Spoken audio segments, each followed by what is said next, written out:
আজকে একটু মনে ইচ্ছে রয়েছে যে ফেনি রেন্ডে খাবো, তাই সুন্দরভাবে সাকরকোনা চাল ধুইয়া আনছি।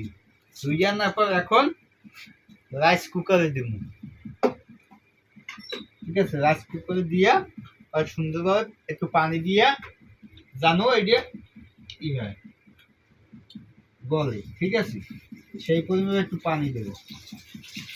ফেনির মধ্যে দিতে হবে সুন্দরভাবে দুধ, দুধ নারকেল, ঠিক আছে, এই দুইটা দিয়ে আউডইয়ে সুন্দরভাবে আবার ফেনির মধ্যে এই ঠিক আছে, এই দুধ দিয়া এখন আবার গরম করতে হবে। সে সিন্নি রান্না ক্লিয়ার হলো, এখন আল্লাহর রহমতে খাবো।